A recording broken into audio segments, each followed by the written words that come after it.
তো এই যে আমাদের মিঠি রানী রাত্রেবেলা কি খাচ্ছে? ওরে বাবারে, হাড্ডি চিবাচ্ছে, তাই না? তো আজকে রাত্রেবেলা আমার জন্য রুটি আনা হয়েছিল, তো আমার পেটটা ভরা, তার জন্য আমি রুটি খেতে পারিনি, মানে একটা খেয়েছি আর একটা মিঠিকে দিয়েছি। মিঠি একটাই রুটি খেলো, তিনটা আনা হয়েছিল, তো একটাই রুটি খেলো ও, আর একটা রেখে দেওয়া হয়েছে মামনের জন্য। ও এই যে, তো এই যে মুরগির হাড় চেবাতে নেই, সবাই ওকে বারণ করে, কিন্তু ও তাও মুরগির হাড় চিবাবে। এই যে কিচ্ছু রাখে না, হাড় চিবিয়ে এত পছন্দ করে মুরগির হাড়। আমি রুটি খাইয়ে দিয়েছি মাংস দিয়ে, কিন্তু চলবে না, হাড্ডিও নিজে হাতে চেবাবে, নিজে হাতে খাবে আর কি হাড্ডি। এই যে, আর আমাদের সবার রাত্রে কিন্তু খাবার কমপ্লিট, খাওয়া। ওই দেখো আবার হাড্ডির মধ্যে মশলা লাগিয়ে চেটে চেটে খাচ্ছে উনি। আর এই হাড্ডি চেবানো কার থেকে শিখেছো তুমি? পাপা কাছে।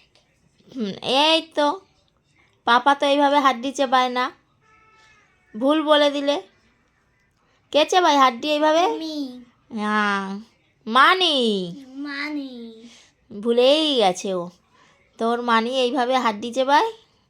আর এই যে এই ছোট্ট বাচ্চাটাও শিখে গেছে এইভাবে হাড্ডি চেবানো। তাহলে শুভরাত্রি, তাই তো? তুমি জানাও, ও খাওয়াতে এত ব্যস্ত, ও বাবা। আর অনেক দিন পর সত্যি কথা বলতে মাংস রান্না হয়েছে, সেদিনকারে জন্মদিনে এই দেখো কোলের মধ্যে ফেলে দিয়েছে।